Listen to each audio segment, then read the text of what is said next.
Hello, everyone, and welcome to the Progressive Overload Podcast. Have you ever thought about strengthening multiple areas of your life at the same time?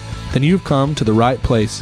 Our goal is to help you identify ways that you might need a progressive overload to break through those plateaus and keep you growing. Hey, what's up, everybody? Welcome to the Progressive Overload Podcast. We are glad to have you here at the table today. Potentially you're listening, or maybe nowadays watching. That is right. We have officially launched a YouTube channel. We are going to be recording a little bit of footage of what is in the room with us as we're recording these. So you can check it out on YouTube or just continue to listen on Spotify, Google Podcasts, Apple Podcasts, any of those platforms that you've been reaching us on. Yep. Make sure to connect with us on social media and let us know what you think. And give us feedback because we are constantly thinking of how we can improve things. Absolutely. But I'm Dustin Moore, one of your hosts here, joined by Adam. What's up? And Joe. Hola. And we are super excited. I was going to go learn hello in Slovenia and I forgot. I was waiting for it. I was ready for it. I let everyone down. You had me wondering about my map and, my geography skills. I was like, man, maybe it's a little closer to Spain than I gave it credit for. I wasn't sure, but, I'm very disappointed, Joe. So are the people in Slovenia. They are revolting right now. They are. They have started to paint mustaches on your poster that was obviously being placed everywhere because you're so famous. Oh, man. Come on. So good. But no, we are super excited to have you guys here with us at the table once again. And we have kind of...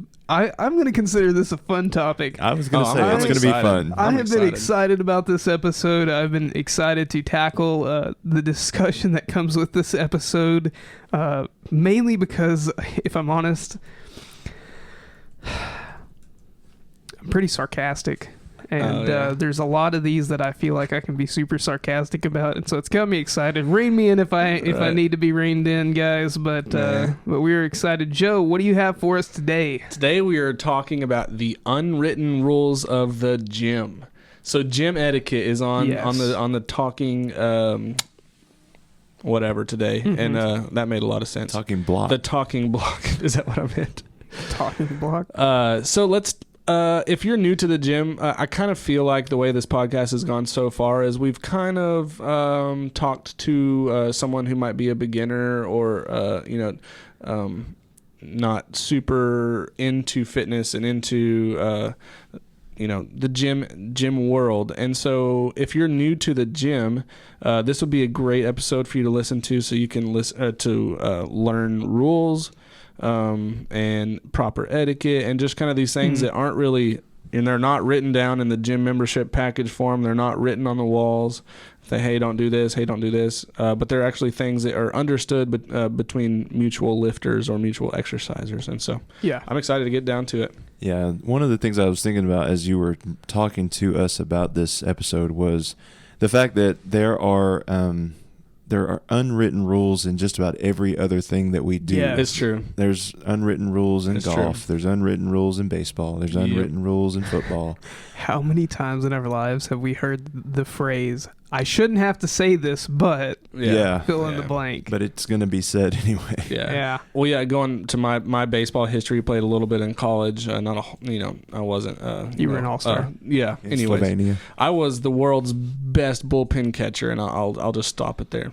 But in baseball, there are so many unwritten rules that if you're inside of that sport, you know that this is an absolute no-no.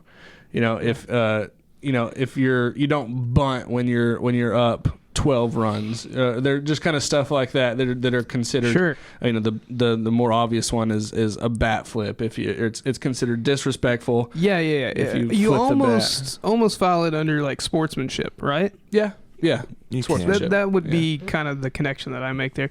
I was super excited when I got the show notes of this because I read over and I was like, man, Joe's got a long list of pet peeves. Do you guys have any like things that in the gym just irk you? Yeah, that's where most of these come from. I know you literally are just venting about your last week. That's what this episode will be about. At work. Yeah. It's okay. Yeah. It's okay. Okay, so easy and obvious things that we should look out for. Yeah, so these ones might be written on the walls or written in the policies that you get signed. But obviously, that you signed saying that you read. Yeah, that nobody reads. But we're going to get the easy ones over with. Please wipe your freaking machine off, especially if you are a freaking sweater like I am. So you do get pretty sweaty. I am drenched by the end of my 5 or 10 minute warm up. Absolutely. It's what would they call it? They called me Sweaty Eddie in high school, and so that was. So Joe, from a cleaning perspective, right? You got the spray bottles, you've got the rags, right? Yeah. What is do we spray the rag and then wipe? Do we spray the equipment and then wipe with the rag? Is there a proper way to do this? Okay. This isn't like an unwritten rule, but if you're wiping down the machine, it's as a gym manager, gym operator, please don't douse the equipment in the spray bottle. Spray the rag first, get it nice and wet, and then wipe it down. Okay. I've been doing it right, Adam. I know. Yeah. Plus. Because if you douse the machine with and don't wipe all of it off, it's going to sit there and it could possibly rust or damage the leather on the machines. So stuff like that. Gold star for you. Music. Please do not listen to music on your phone without speakers. I hate when people do this so much. So we had this one. Just to clarify, without headphones. Without headphones, okay. Yeah. So don't just bring your music and start playing it on your music speaker. I was about to bring the portable Bose and just, set it up in the gym. I got a funny story of this, and this one girl started doing this, and she would, you could hear her music on her phone over the overhead speakers in the gym. And so what I did was I would pay attention to what song she was playing, and then I would play that on the overhead speakers. And then as her songs changed, I would keep playing the music that's on her speakers until she caught on to what was actually happening. And she looked at me, and I was like, yeah. Turn it off. And that was fun. That's awesome. Yeah, re-rack your weights. This is obvious. Okay, this one, I'll be honest, this is probably the biggest thing that annoys my OCD when I'm in the gym. Oh, it's the worst. I will walk in and there will be like some machine that's set up with plates, right? And somebody like threw on a 25 and then threw on a 10 and then they felt like, really muscular, so they threw on like a 45 on the outside, and it's not like in order for me. Put them in the right spot. And it just... I don't know. It is completely me. I know that.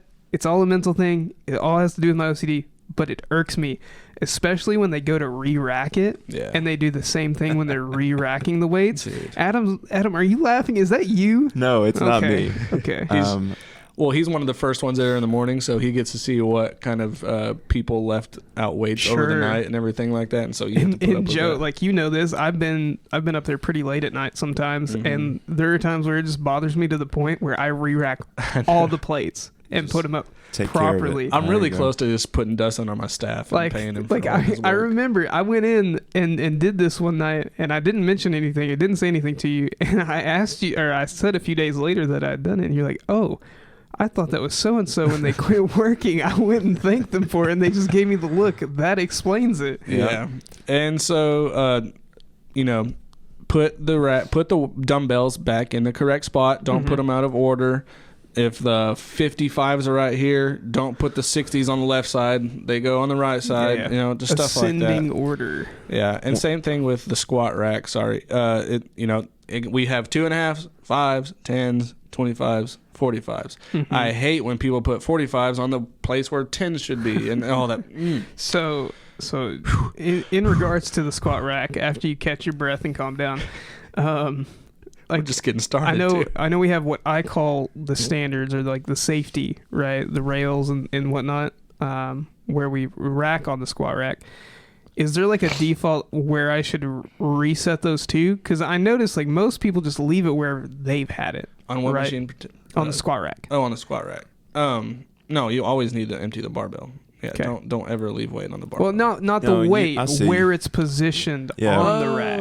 That's where what the rack goes. Yeah, it needs to go from the lightest to the Nope. lowest. He's talking about where you actually put the bar itself. Your brain will click in a second. Now, your brain will click in a second. Adam, answer for me because I'm dumb today. Yeah, and so it's one of those things. I think it's going to be personal preference for the next person anyway. Yeah. So wherever you put it, they're going to have to move it again. Okay. So just leave it. I'll put it at the top next time. I'm not as spaced out. That's one of the hardest things for me. Like if I'm actually doing squats, it's way up there for me. You know, as a taller guy. And so I do feel bad sometimes if I feel like somebody, less vertical than I am is going to come in. I will be honest. I've had those moments where I've looked around the gym after I've finished squatting, and I've seen somebody that's smaller height than me, and I'm like, okay, and I'll like take the bar off, and I'll lower it for them, just for them. Okay. Just for them. You're I'm very like, kind, Dustin. Yeah, it's very. You kind are much of more thoughtful than almost every other person I've seen in the gym. Always have been, always will be. Well, and so modest about it too. So I think that one of the things that I have seen at a gym was if you're big enough to lift it, you're big enough to rack it. Absolutely. And so if you can get it, if you can get it off of the wherever it is to lift and do your workout with it, you can put it back. Yeah. And so if you keep that in mind, then you either just know I'm going to have to put this back, or you lower the weight so it's easier to put back. So at the gym I used to work at, the front counter staff was mainly females, and they were the ones that were responsible for making their rounds to the gym and re-racking weights that were left out. And we put a sign up that basically said, if you don't want to re-rack your weights, don't worry, our girls will do it for you. And basically just trying to shame all these dudes that are leaving weights down, making women pick up after them. There you go. I guess men do that at home, so why would they act any different in the gym, huh? No comment. Okay, and this last one, for just kind of the ones that are obvious, pay attention to body odor. One, there's two ends of that. One, please wear clean, laundered clothes each individual workout. This is not a 7th grade locker room. You Absolutely don't rewear sweaty gym clothes each time. Oh man, I've smelled some. Hey, listen, we have the workout clothes of the week. You're lucky we stepped it down from the month, Joe, okay? Gross. It's my week to bathe. Okay, great. So that's obvious. Like, if you can smell yourself, so can other people smell you. Wow. And that was the one good thing that came out of COVID, is that 6-foot rule. Just stay away. And then... Listen, as long as the smell wasn't, like, strong enough, that 6-foot rule worked. Yeah. There are probably some cases where the smell can overpower that. Yeah. Anyway, we're not middle school boys in a locker room. No. We, I always make the statement when we're in camp season right now, and I always make the statement to parents: if you have a middle school boy, send deodorant to camp. Yes. If you do not, I will, and I do not mean Axe body spray, Nope. and or any other thing than just deodorant. That's right. Like, your student will shower, they will use deodorant, and we're not going to play the BO game all week long at camp. It's tough. It's brings back so many memories, doesn't it? Yeah. It's like fresh baked cookies when you walk in the house. It's you get flooded with memories. Just like that. Just like that. It's just like that. Only worse. but the opposite effect. Oh man. You want the cookies. Yeah, you're begging you for don't something. want the smelly middle school boy. No. That's fantastic. No. To be at camp. The other end of that is, please don't be spraying yourself with cologne. People don't want to be huffing and puffing on the treadmill, and you walk by and they're like, and they taste like, I don't know, rosemary garden. Well, or whatever. So don't be. Didn't know that's what went into have a neutral smell. Don't smell like you just walked past the mall in Bed Bath and Beyond, or what is it, Bath and Body Works. Shower and clean your gym clothes. Dousing yourself in any kind of thing like Axe body spray or cologne does not count as a proper cleaning. No. I'm gonna just go out on a limb here. Don't most colognes and perfumes have like whale vomit or something in them to make them last longer? There is something like that. I don't know. I don't know. Look that up, Dustin. Incredibly curious. Incredibly curious. Let's just go with it. It's whale vomit. Yeah. So be careful with how much of that you're putting on yourself. Thank you. All right. Those are the easy and obvious rules.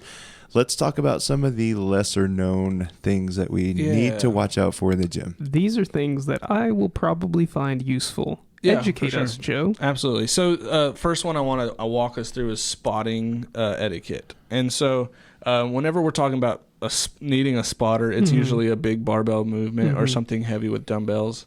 Okay. So let's first talk about how to approach someone if you're needing a spotter. So I don't really, the gym that I work at, my home gym, I don't really know a lot of the people that work out there, so I'm not working out with friends or anything. And so sometimes when I need a spotter, it's a little bit awkward. But the best thing to do is just, I like to find someone who looks like they know what they're doing. And I'll say, hey, bro, can I get a spot? And usually they're like, yeah, man, no problem. And it's like that's what they mean when they talk to me. Got it. Yeah. Wow. Anyways, so just approach them nicely. Ask for a spot. If they're a seasoned gym goer, they have no problem with that. It's part of the gym culture, and so they'll come help you. And then after that, you need to make sure that you know that your spotter knows how many reps you're doing. And then also what I like to ask is, do you want to lift off? So if I'm doing a bench press, I'll ask if I'm spotting somebody, I'll say, hey, do you want to lift off? Do you want me to help you get the bar off of the rack? Most of the time it's a no, but sometimes people, if they're lifting super duper heavy, they'll want just help getting it off of the rack. And so after you kind of have that piece of knowledge, it's very important that you understand to not touch the barbell until their barbell starts moving back downwards towards their chest. So if it's like the bench press and they're coming down and then they start pushing up and then there's a pause, do not touch it until you see the bar coming back down towards their chest. So we do not want assistance in getting it up. So if you see that I'm struggling and then you start pushing it up with your hands, I'm going to be angry at you because you touched it before I actually failed. You have ruined my PR because you have helped me when I didn't need it. And if it happens to slip and Joe dies on the bench, we'll make sure to add a couple plates to each side. There you go. Okay. As we're calling 911. That's right. So that Joe looks more impressive. Yeah, there you go.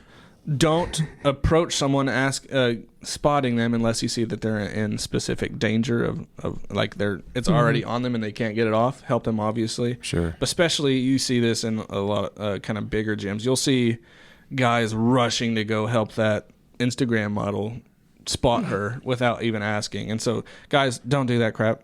Just if they need help, they'll ask you. If you see somebody that's in imminent danger, obviously help them. Sure. But don't be a perv. Basically, people don't need help spotting deadlift.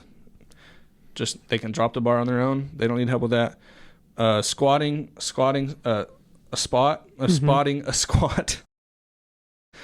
Squatting a spot, spotting a squat. Okay. Squatting in spot as you're spotting the squat. There we go. That's it. Same thing with that. We don't want to, you're not going to hug them and put your arms underneath their armpits and squat with them. Stay behind there for support. If they start to see them, they're failing, they can either fall down to the safety rack, or if they don't have a safety rack, that's when you can help them up.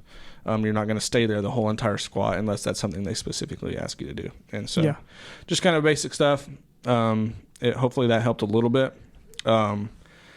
Next thing I want to talk about is spacing. And so pay attention to where you are in the floor and make sure you're not in a area of flow. Make sure you're not going to congest a specific area. Right. It's called the concept of other people. Oh, yeah. Sometimes people have a hard time with that. Yeah. Sure. It's difficult for some people. Yeah. The center of the universe is not you. And so make sure that you're in a proper spacing alignment with other people in the gym. Yeah. Most people do a pretty good job with this. Most people do. And sure. Luckily, the gym we have here that I manage is pretty small. And so there's not a whole lot of space for tons of people to be back there working out. So it's very important you pay attention to your spacing. Yeah. And so one of the big ones is don't unrack the dumbbells and do your exercise right in front of the dumbbell rack. I hate when people do this. They make all the other sets of dumbbells inaccessible. What's the word there? Dustin? Inaccessible? Inaccessible. My mom's an English teacher, so she'll help us out if we got it wrong. I would never. Yeah.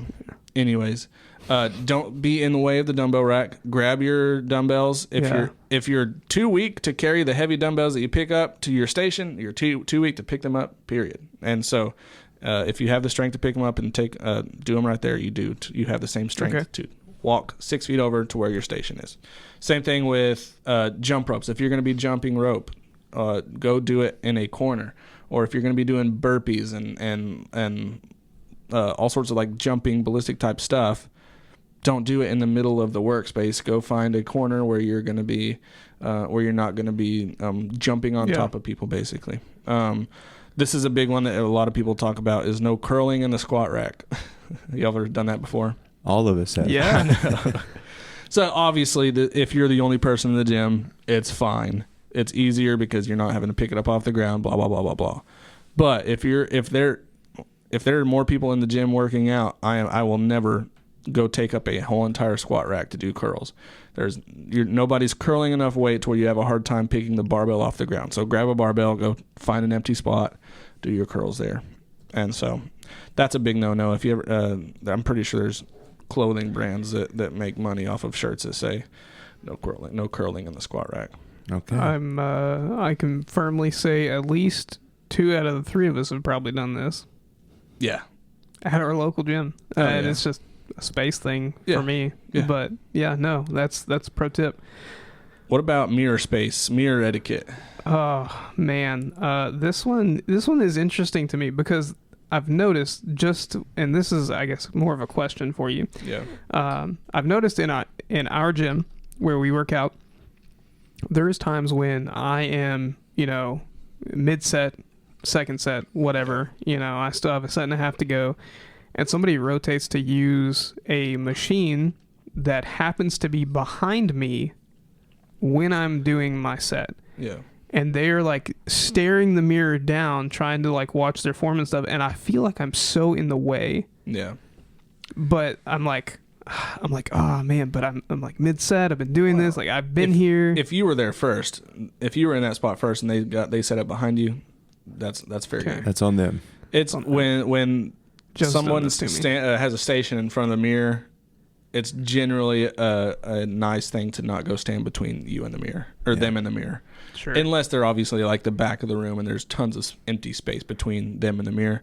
But generally speaking, you don't want to block that mirror space for somebody. Right. Remember, you make a better door than you do a window. So that's a good rule of thumb.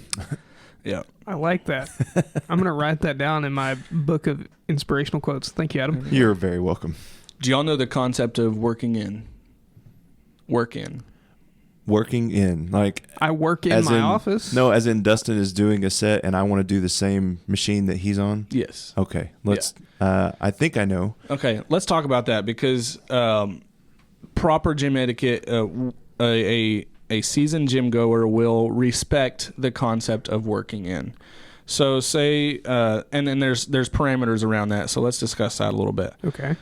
Say, Adam, you're doing, you got the bench press set up and you're doing 275. Wow. Because you do that for like sets of breakfast 30, right? Yeah. Yeah. In my dreams. And so here I'm going to go over a scenario where this is allowed. So I come in and you're there, you're doing your sets, and in between your sets, I see that you're just sitting there resting. You're not just going. You're having a rest period. Right. And I want to do a bench press, and I lift about that same amount. Sure. And so it is perfectly acceptable to walk up to that person and I'll say, "Hey, Adam, do you mind if I work in with you?" And it is acceptable for you to say, "It's up to you because you have the space first," but it is unwritten rule. Yeah, it's an unwritten rule that you should allow that. Yeah. And so what the way you work that is the person that's working in, you are responsible for changing the weights. I'm not going to make you get up and change the weights and everything. It's your rest period. You're allowing me to jump in with you. And so I'll change the weights. I'll do my set. And then I put the weights. If I change the weight, I put it back to where it was before I got on there. I understand. So, okay. Right. I'm with you. Where this is unacceptable is if you're doing 275 and I want to do 85 pounds. Yeah, that's going to be difficult. And it takes 2 minutes to unrack the weights and get them all set and never change the settings of the rack either. Right. If you have to change up the settings of the rack or make the bars higher or lower, that's a no-go. Okay. But if it's set up for you the way you want it, then that's perfect. Same, but with machines, that's easy. You should always let somebody in with machines. It's you need to wipe off. If they're going to let you work in, wipe off their sweat, wipe off your sweat. Sure. I'm trying to think. it's they are being nice enough to let you work in, so you take care of them. Basically, is kind of the way that we need to go about this. Yeah, that sounds good. Makes sense. Yeah. So this is a question for you, and this is one that I find interesting. Most of all, I find myself on the receiving end of this one more so than the needing this rule, but. The concept of respecting when people have headphones in or headphones on. Oh, yeah.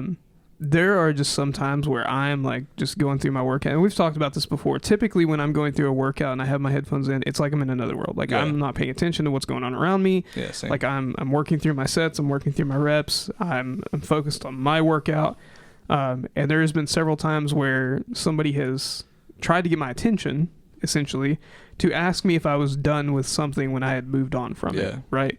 And they're completely just trying to do it out of respect, and I have no issues with this. No. But they try and get my attention, but because I have headphones in, I don't notice that they're there, or I don't notice that they're trying to get my attention. And it feels really awkward when they finally catch like just the corner of my eye enough for me to pay attention to them, and I feel really bad. Nah. But is there any kind of like etiquette in regards to having our headphones in or on when we're in the gym? Yeah, so there's basically two types of people that go to the gym. There's ones who are there to zone out and just be present wholly, and there's a second type that is there not just to socialize, but they like being social in the gym. If they like, I think Adam, you kind of lean towards more of that, or in between sets while you're resting, you have no problem going over and talking to somebody. You don't even wear headphones, which is crazy to me. I do not.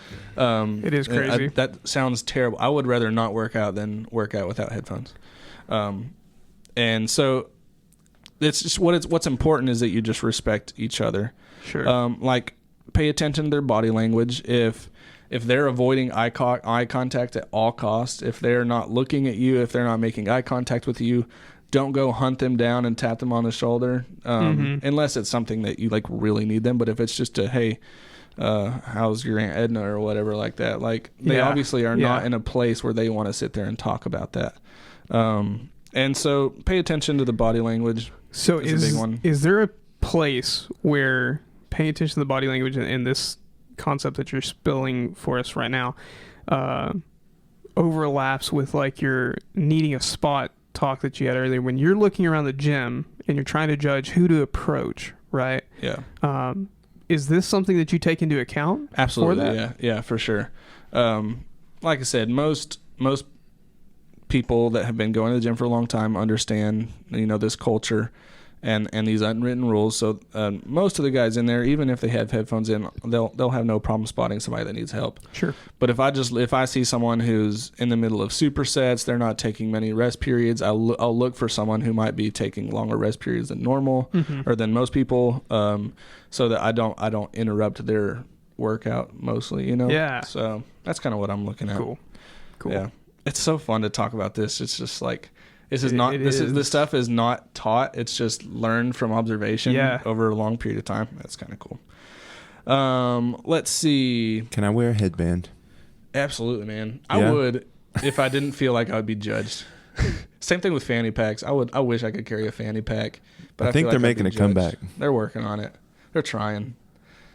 No, Mr. Camp Counselor, you're not going to go around Dustin, with absolutely not. I figure you're going to take a fanny pack to camp with you. You should. No, sir. You should. And I will rock the backpack. Come on. Till the day I die. You'll be the most famous youth pastor at the camp because of your fanny pack. I am. That's Fanny Pack Dustin.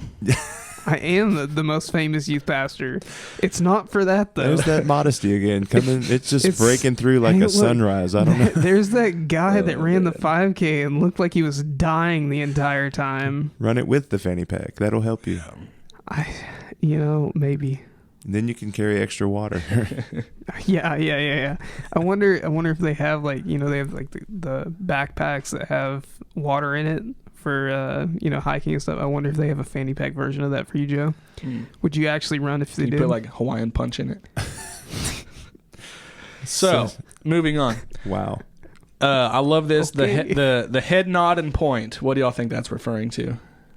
A head nod and point. Good job.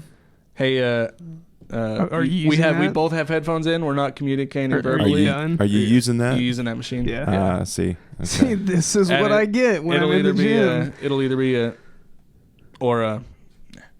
And so Yeah. that's part of it. If you're driving and listening, Joe was nodding his head. If you're watching, then that's you can true. see that. Picture a bobblehead with Joe's face on it. Are you using that machine? Over and over and over. Yeah. What's that? Night at the Disco. Nah. Night at the something Roxbury. Night at the Roxbury. That's There you it. go. Yes. Mm. A movie What Dustin is has love? never seen. Baby, don't hurt. That's fantastic. Do not give unsolicited advice. Even as a trainer who is educated and know everything that's going on. I know everything, in case you didn't know. People do not want unsolicited advice. If it's a kid or a teenager, maybe I'll go help them. But Sure. I've seen people do absolutely ridiculous thing, and I usually don't go and say, hey, this would be better if you're doing this, unless I'm in a mental point of trying to sell training or something like that. Most of the time I don't give unsolicited advice. Sure. What about y'all? I have given advice a handful of times, and when I say handful, literally like 2 or 3 times. Yeah.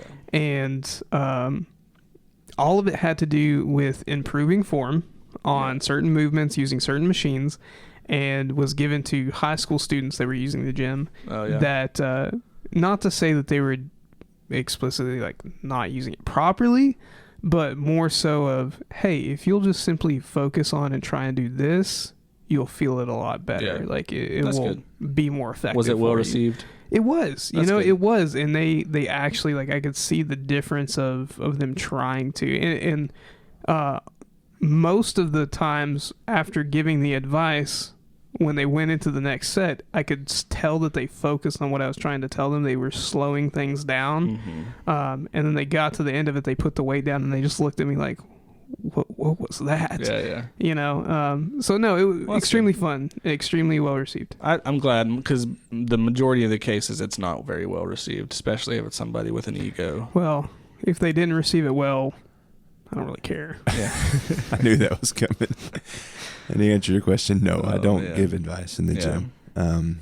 So that's just unless they ask. Unless they ask. Unless Yeah. No, Yes. Adam is the encourager. He will applaud Yay. somebody more than he will Uh-huh. give advice. You did a in my great opinion. job on that half squat. Half of a squat. Yeah, you did great. I will finish my 6-mile Monday morning run as Adam is mid-workout, and I will turn around and try and, get some kind of breath back into my lungs, and I look up and Adam's there clapping for me. That's right. And it's what keeps me going. I appreciate it. honestly is. Yeah, you're welcome, Dustin. You know Thank what? I cannot tell you how many times I've been lifting, specifically at this gym here in town, where some old man would walk up to me and say, "Oh, I used to do like that in high school."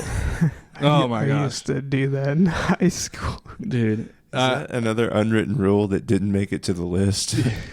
Yeah, Don't tell me you're just about your spilling glory it on- days. Don't tell me about how much you used to lift, old man. Okay. You're coming in here in a walker, Yeah. and you're 65 years old. You shouldn't. Never mind. I better stop. I appreciate the fact that you once were fit. Yeah. I don't know how to answer that. I know. Okay. Great. Good. Awesome. Good for you. Good. Well, This is one more that I want to talk about that I'm really just now learning as I, aspire to be a Instagram influencer by filming my workouts. Yeah. I have learned there are some unwritten rules about how to record yourself working out in the gym.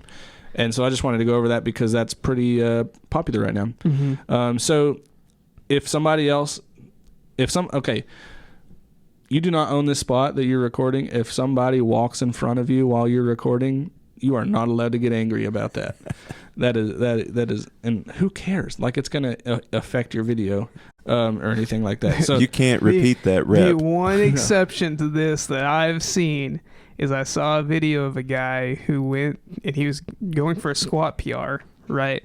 And he had like 500 on the bar.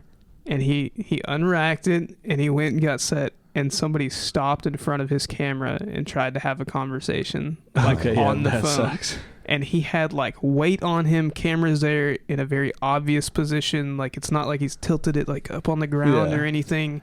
Like it was a very obvious setup, and dude's got 500 on his back, and this dude just straight up stopped in front of the camera. Oh man. And, yeah, and that's you a just no-no. you just hear, hey bro. That's a big no-no. He just says, hey bro, I'm recording. The guy goes, oh, and like steps out of the way. Yeah. And, wow. And that would be an obvious exception, maybe. So I feel like I'm with you, especially like you don't own the gym. Yeah. But I also think in an age where this is becoming more and more popular, there are some spaces where if somebody is like trying to record, there is like a certain etiquette to that in and of itself. Yeah. What I will say is there are people who record others working out and doing something that they consider being done improperly with the purpose of making fun of them. Yeah, that's no bueno. That big is no. where the line gets crossed. For sure. Yeah, absolutely. Let's not do that. That's just being a Do you follow Joey Swole? I do, and Yes, that is my man. I love yes. what he's doing. I didn't like him previously. But he started doing these things where he's calling out people that are posting videos that are shaming others, and I think he's really making a big change out there. So shout out to him because I know he's listening. I think he is. Yeah, I know he's our biggest fan. Yeah. But as far you mentioned other people being in the video. That's one more thing. If somebody happens to be like in the background where you can clearly see their face in the video, it is common courtesy to say, hey, just so you know, I was videoing and you were in the background. Do you mind if I post that, or do I need to try it again at a different angle? Definitely be conscious of who is in the shot and make sure that you have permission. Like, you don't have the permission to put their likeness or however you want to phrase that out there. Make sure that you are open with those people because it is a necessity. Mm-hmm. It is Absolutely. A necessity. It That's has exciting. to be done. That's exciting stuff. Unwritten rules of the gym. That was fun, man. I could go all day. There's probably some more. Oh, there are. This is a part 2 episode for sure. Like we're gonna have to have more of this. They'll creep their way in. That was 6 of the 12 commandments, maybe. Yeah. I don't know. That might be a little far.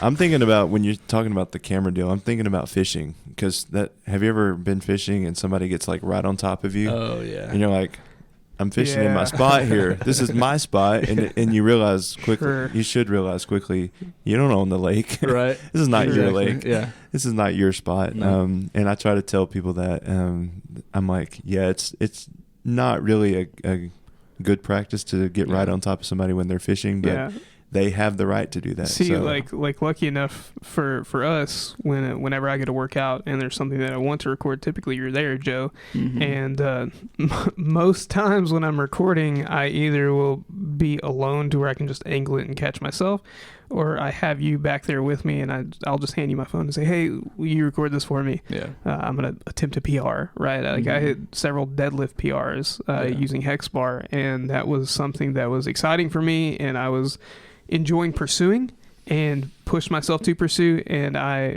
had you back there with me. The first time I PR'd majorly was because you're like, dude, you got more. Yeah. You can go higher. Like, what are you doing? Come on. And you encouraged me to do that.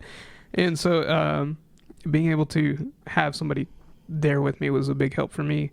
Yeah. And I think a lot of these people who do record like this have some kind of plan like that, but it's not always the case. Yeah. Yeah, the big time influencers actually have their own cameramen following them while they work out. That's exciting. I'm not there yet. I don't know that I would even remotely want that. That's taking the whole fun of working out. Yeah, that takes the fun out of it. Much like I probably would not have as much fun if I had a cameraman recording me fishing. I don't know that would. Then it would just the pressure would be on, right? Yeah, I've got to produce. Like I see these like mega churches doing their online recording, and there's like literally whole camera crews going around the stage of the worship set, and then the pastor like right in their face. Yeah, like that's gotta be hard. I've helped with that before. Really? Yeah. It is Well, crazy. just as I enjoyed it, but it was crazy. just as much as you are passionate about having some fun with these unwritten rules of the gym, I have some of my own from the church. Oh, Yes. Wow. Let's get started. Yeah. Dig in. You made a reference already to Aunt Edna. Aunt Edna. Aunt Edna. Do you actually have an Aunt Edna? Is this like a sharp Oh, wow. pain? He actually does, and I apologize. We if called you're- her Big Mama. Well, I apologize if you're Because- listening and your name is Edna. She was. It's not a direct attack on you.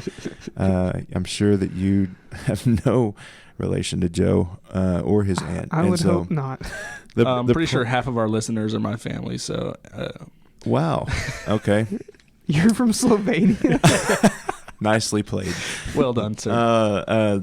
So what about Aunt Edna that gets on my nerves in the church? Well, she has this particular spot that she sits every week in a particular chair or a particular pew. And then there's these guests that come in and they haven't been in the church in 6 months or 6 years or 60 years. Yeah. And they come in and you know where they want to sit. They want to sit right there where Yep. she's sitting or has been sitting for the last two weeks. Yes. Yes. Or like they've been gone for like a decade. Right. Right. But this was their seat, Their spot. when they were here, and now they're back, and it's supposed to be theirs again. See Right. Saved Infinity. Yeah, that's Yeah. that's not a good thing at the church. No. And let's please, if somebody comes and wants to sit where you're sitting, just let them sit there. Please. Just please. Introduce yourself. Sit It's next one of to those them. moments where you want to say Be just friendly. for the love of God, but that doesn't really capture it Yeah. in the church setting. So you just want to be kind and patient with people Yes. and let them have a seat. And Yeah. that seat is no more holy than any other spot in that building. A seat is a seat. A seat is a place for you to sit down and rest. And Like, you know so- how many times I've farted in that seat? It's mine. wow.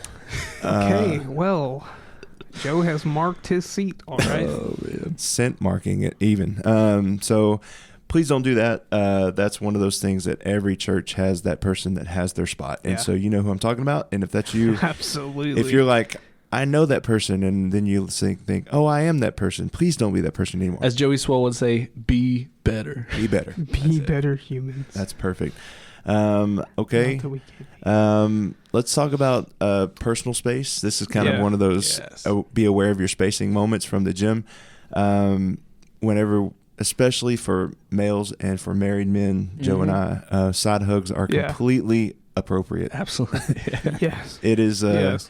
It's not one of those times where you need to just be embracing people and just hanging on to people. Yeah. Especially as a married man, if you are a married man, Sure. and you have married women in your church or unmarried females in your church, please be aware of your spacing with those people. Yeah. Yeah. Dustin, you said you just take the it's literally, and like you make the married men comment or Right. married person comment. I take it further than that. Like I think that even singles, as well as being one myself, there are moments where even like a student, right, one of my students absolutely. will like go for the hug, and I'm like going for the high five, and do you know what my honest reaction when they do? Swerve. Stiff arm.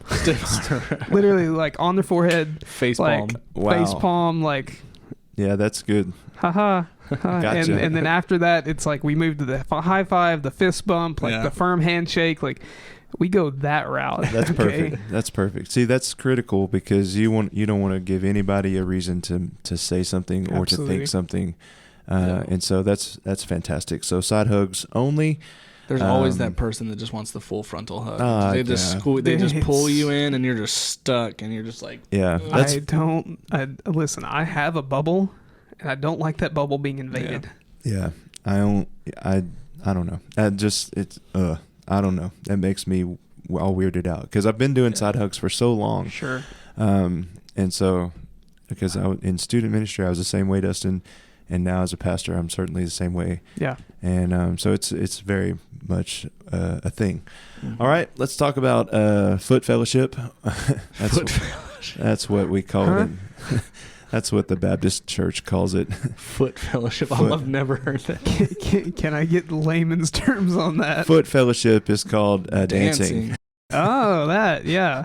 Do you dance, Adam? I keep one foot on the floor all the time. All the time. So all the time. Interesting. I don't know if that constitutes dancing. Okay. Fair enough. But I guess. no, I'm okay. There's actually one of those. This is one of those things.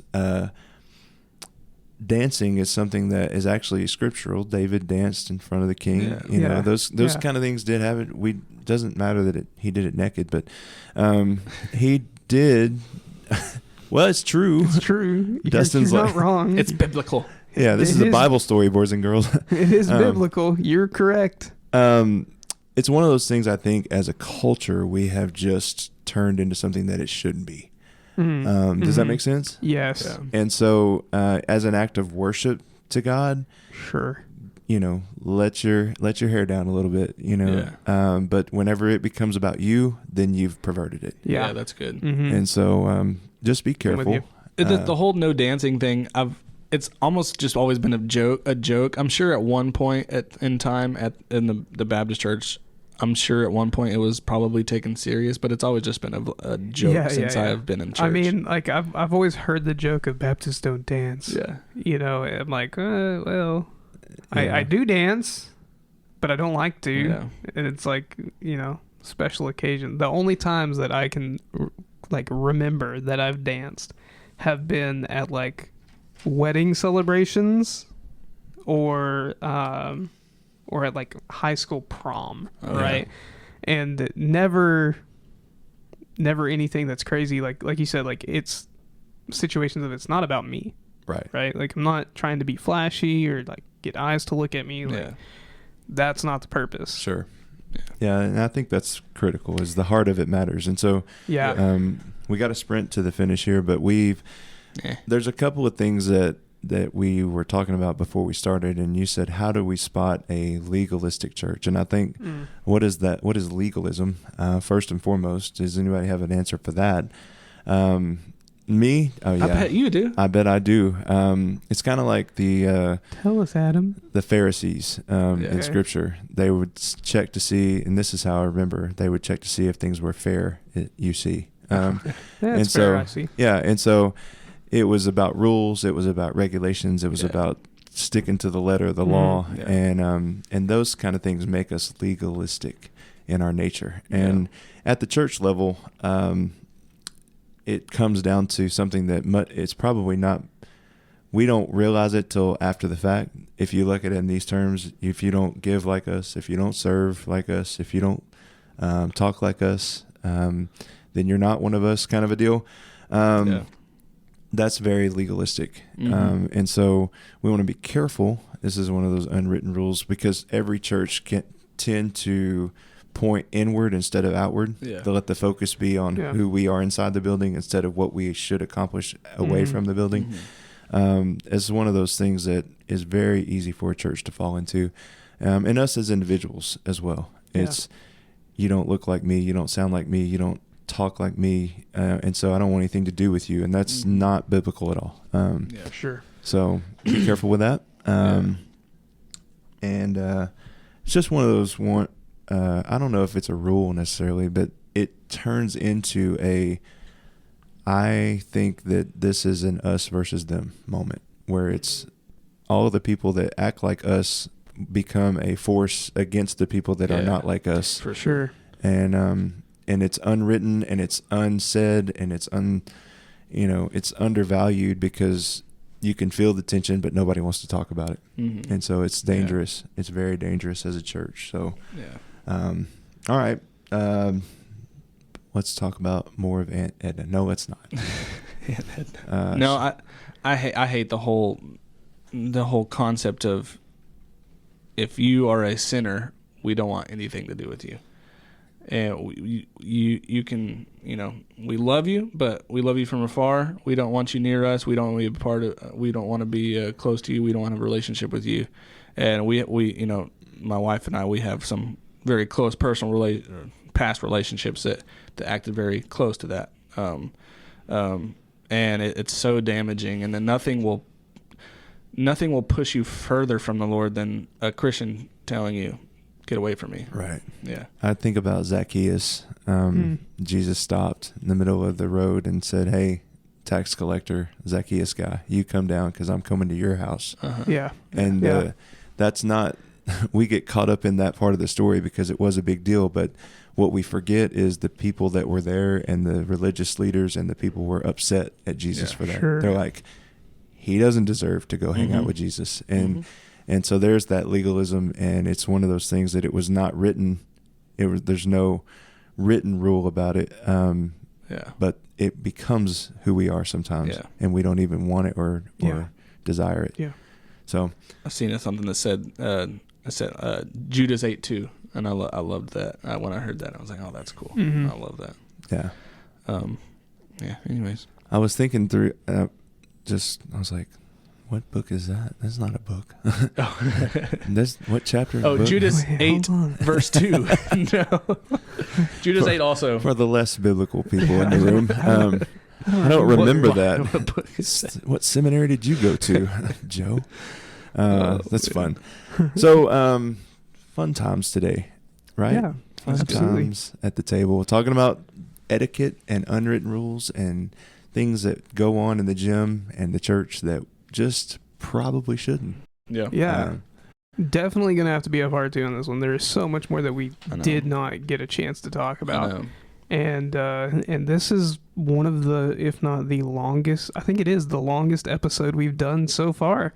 So that's cool. But thank you for those who are listening for joining us here at the table, and we hope to see you next week. Thanks for listening to the Progressive Overload podcast. We're honored to be a small part of your day. If you have any questions, comments, concerns, or are interested in sponsoring our efforts, please feel free to reach out via email. Find us at progressiveoverloadpod@gmail.com. Don't forget to subscribe and follow our podcast so you'll be notified when our next episode drops. And as always, you can help us reach the masses by sharing our podcast with your friends and family. And then check us out on Facebook and Instagram to follow our own personal journeys and get an inside look on our day-to-day lives.